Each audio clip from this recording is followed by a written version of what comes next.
Get pushed like Lupe, leg kicked out like the mama, that's how I shoot fades. Laced up in a box, now we looking like shoestrings. Fofo on my hip, say that he acting odd though. Sawed off under the seat, call it El Chapo. Hoes all over the place, looking like potholes. He dies, then he dies, now I'm sounding like Drago. Always let them bury themselves, that's how you sense fakes. I always aim straight for the head, that's how you kill snakes. Blood all over the place, told you we didn't play. Arms stretched down on the floor, just like Jesus laid. Grain, villains. Here we are, once again, with another episode of the Inner Heel Turn podcast, brought to you by GHE Greenhouse Entertainment. I'm your boy, JB, and before we get on into it, you know, we got to give some shout outs real quick. And give me 1 second, because honestly, since Friday, did the show, felt really good. The weekend felt exhausting. We finally participated in a AAU basketball tournament, so trying to get back into the swing of that. Even though that didn't go as we planned, it seemed like it just took a lot out of me. And this week is taking a lot. So the energy, motivation, and all that to follow up from Friday has not been there, and actually just pushing through on this one. Dealing with the slight headache, and man, sometimes those can hold you back. Anyway, give a good shout out to our folks over at LNS Travel. You need to holler at them, because if you like to travel, then you need to stop getting played like everybody else. Because retail travel has been working you for years, charging full prices while laughing at you behind the curtain. But their wholesale travel service flips the whole script. They give you unlimited trips, 5-star hotels at 2-star prices, over 1 million weekly stays for pennies on the dollar. And this isn't a discount for you. This is a cheat code the big sites hope you never find. So turn your life into a highlight reel of ridiculous experiences without breaking the bank. Travel smarter, travel more, pay less, the Heel way. Text "Show Me" and your name to 844-524-5425. Once again, text "Show Me" and your name to 844-524-5425. Well,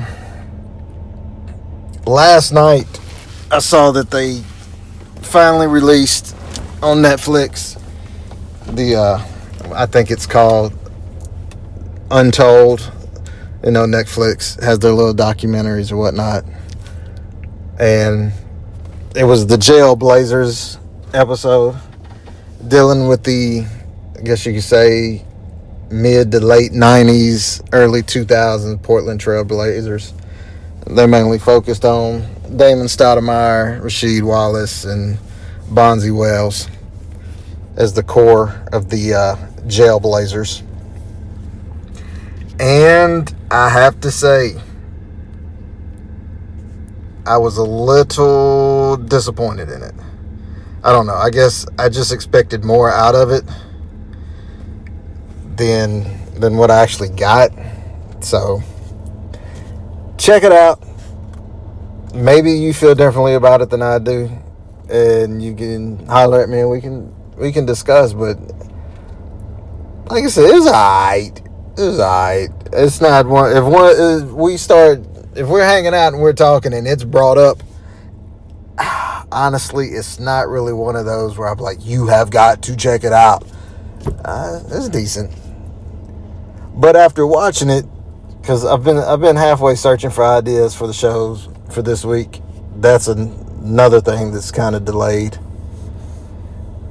But watching it gave me an idea of some of the best teams we've seen that really never won a NBA title. So I did some research and came up with I guess you could call it, top 10 list of ringless teams. Now, what is good is that Blazers team was, and I believe that was 99, 2000, yeah. Yeah, I remember that. That one did not make the list. So we'll go through that list. I'm pretty sure the majority of these people will agree with. But let's start it out at number 10. The 1993 Phoenix Suns. They went 62-20 that year. Winning 60 games in a year is good. But Charles Barkley that year, he won the MVP. The Suns had the best record in the league. They were deep, fast, explosive, and fearless. But then they ran into Michael Jordan. And Jordan was just on a mission. The Suns pushed the Bulls. They fought, they clawed, they made it a war and all that. But destiny doesn't negotiate. And Barkley still, what is that, 30 years later,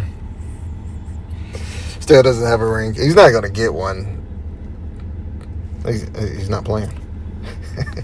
Coming in at number 9, we have the 2019 Milwaukee Bucks, who went 60-22.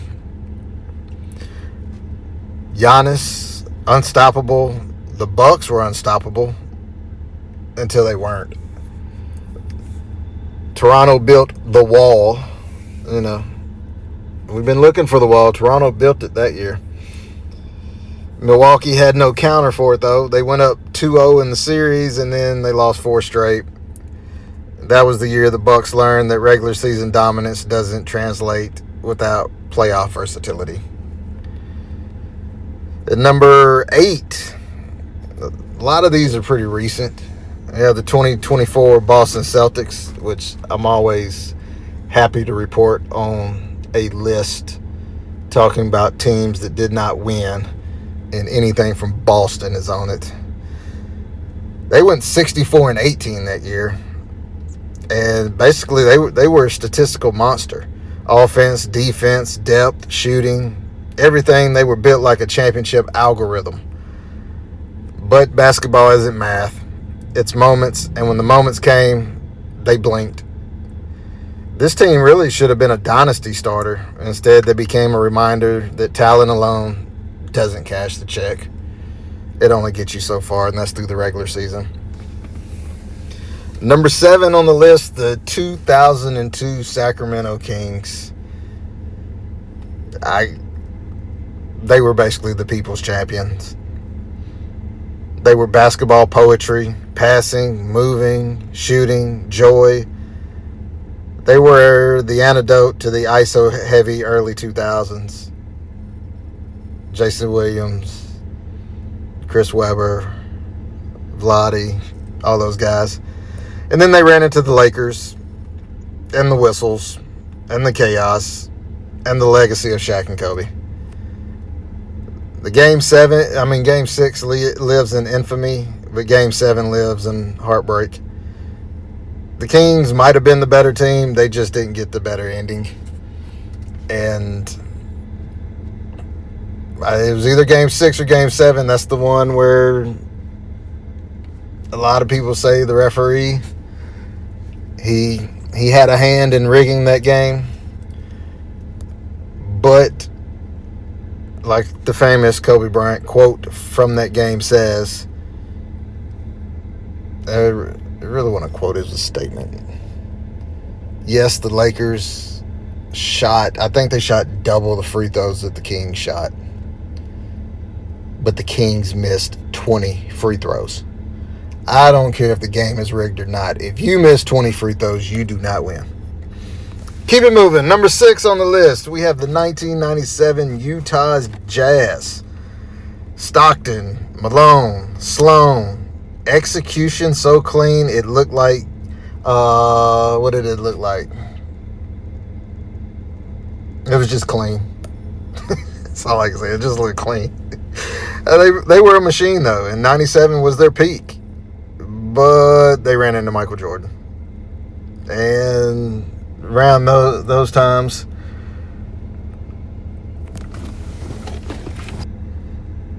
All right, back to that. What was I saying? Kind of got interrupted. Basically, they ran into Jordan, and around those time frames, if you ran into Jordan, your dreams became his highlight reel. Basically, the Jazz didn't fail; they just existed in their own decade. As Charles Barkley. 2009 Cleveland Cavaliers come out at number 5 on our list. LeBron, you could say he wasn't even at his peak, but he was heading there. But he was a force of nature in 2009. MVP, best record in the league, a defense that swallowed teams whole. Pause. A team built to win now. And then Dwight Howard and the Orlando Magic walked in and said, we shoot threes and we don't miss. And they didn't in that series. And the Cavs didn't have an answer. Not for the shooters, not for the matchups, not for the moment. This was the year LeBron should have broken through. Instead, it became the year he realized he needed more. It wouldn't have mattered. Kobe wouldn't have let him get the first one anyway. It's crazy how a lot of teams on this list, let's see, we've done 5 already, and there was, 1, 2, 3 of them that actually made it as far as the finals. The majority of these teams got stopped second round conference finals. They didn't even make it to the finals. Number 4 on the list, we have the 1994 Seattle Supersonics. Gary Payton, Shawn Kemp, the most athletic team in the league, the most terrifying defense in the league, the number 1 seed. They were the favorites. They were playing the Denver Nuggets in the first round, and Denver said, nah. That was the first time an 8 seed upset a number 1 seed in NBA history. The moment every top team fears in playoff time. The moment every other underdog dreams about. And the Sonics, they just weren't beaten. They were stunned. And that's why they're on this list. Number 3 on the list. Just like the 94 Seattle Supersonics, the 2007 Dallas Mavericks, they went 67-15. They had your man Dirk Nowitzki winning the MVP. They won 67 games. They were supposed to walk to the finals. They were supposed to redeem 2006, where they had just lost in the finals. They were supposed to rewrite the story. Instead, they got written out of it. They played up against the We Believe Golden State Warriors, and they just didn't upset Dallas. They punked them. They turned the 1 seed into a cautionary tale. They turned Dirk into a meme before memes were even a thing. This wasn't a collapse. This was a hijacking, and the Mavericks were the passengers. Number 2 on the list. Basically, this is the greatest team that nobody remembers. The 2016 San Antonio Spurs. Jeez. They were the quiet storm of the league. 67 wins, the best defense in basketball. Kawhi Leonard becoming a machine built in a lab. Tim Duncan giving you the last vintage sips of greatness. LaMarcus Aldridge looking like a mid-range god. But nobody remembers them. Why? Because the Warriors stole the spotlight and the Thunder stole their soul. This team was a masterpiece. But masterpieces don't matter when Kevin Durant and Russell Westbrook decide to play basketball like they're trying to break the sound barrier. The Spurs didn't choke. They didn't collapse. They just ran into a buzzsaw. And sometimes that's the cruel part of sports. You can be great, but someone else can be greater at the exact wrong moment for you. I forget about that team. Until I was looking through and making a list. I forgot about that team.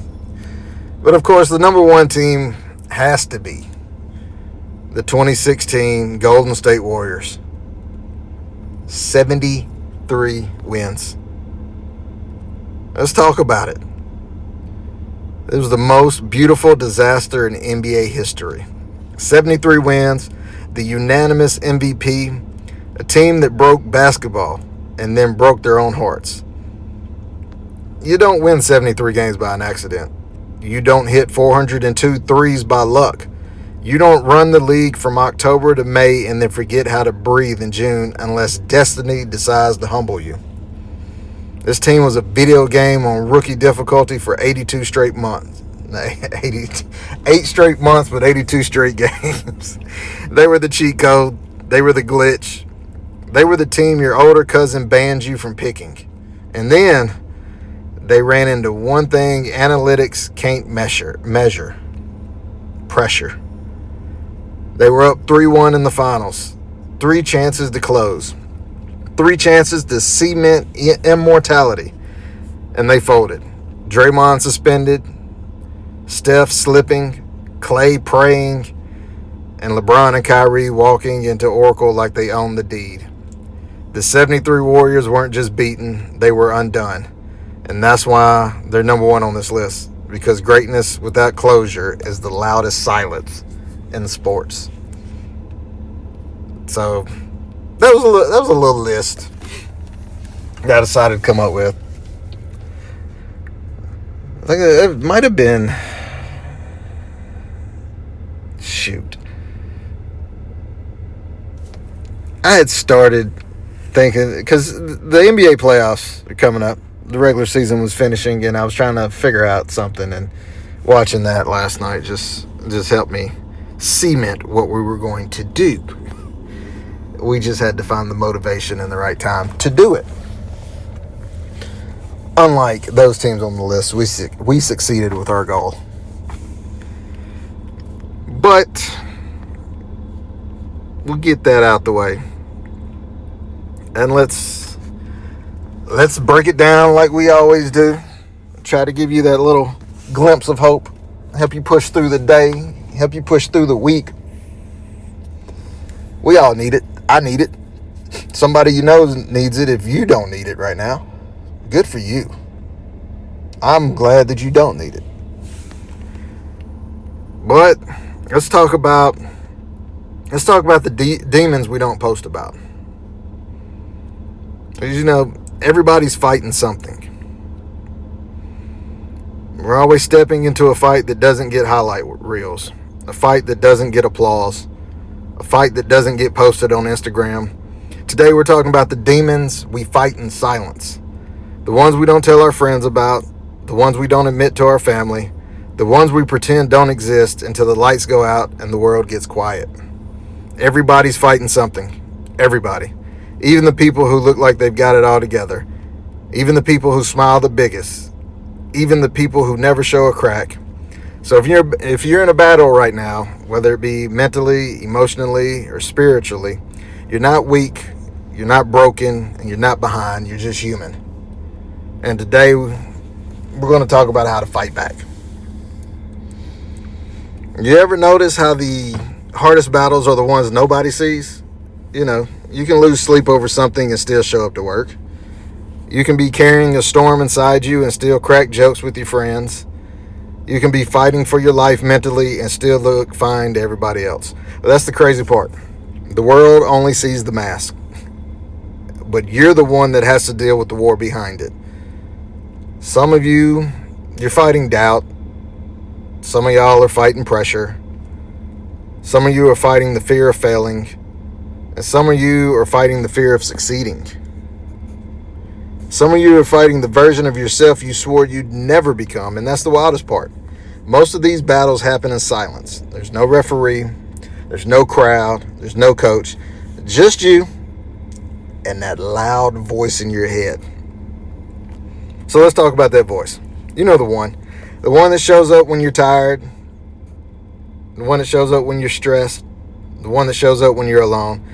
It doesn't yell, not all the time. It whispers. You're not enough. You're not ready. You're always going to be this way. Why even try? But that voice is a liar. It's a convincing liar too. It knows your insecurities. It knows your fears. It knows exactly where to hit you. And here's the truth. You don't silence that voice by ignoring it. You silence it by confronting it. You don't beat what you don't face, though. And here's the heel turn moment in all of it. You can't beat a demon you refuse to acknowledge. You can't fix a problem you pretend isn't there. And you can't grow if you're hiding from the parts of yourself that need work. Facing your demons doesn't make you weak, it just makes you dangerous. Because once you face them, they lose their power. You don't have to win the whole war today. You just have to stop running. Because like we always say around here, small wins count too.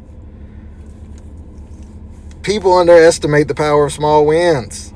Everybody wants the big breakthrough, the dramatic transformation, the overnight success story, the moment where everything magically clicks. But real change and real growth and real healing, it's built in the boring moments, the unsexy moments, the moments nobody claps for. Getting up when your mind told you to stay down, that counts. Showing up when you didn't feel like it, that counts. Choosing not to quit today, that absolutely counts. Small wins aren't small, they're the foundation of everything. They're the proof that you're still in the fight. They're the reps that build the version of you you're trying to become. Think about the gym. Nobody gets strong off of one heavy lift.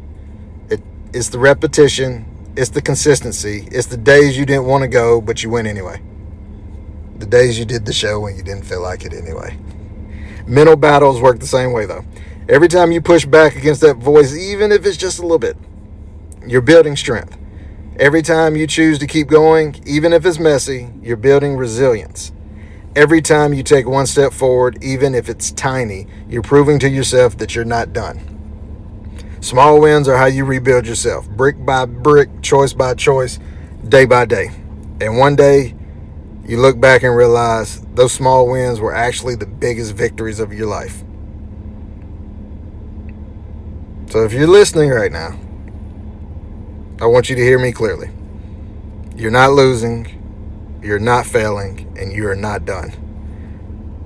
You're in the middle of the fight, and the middle of the fight always feels the worst.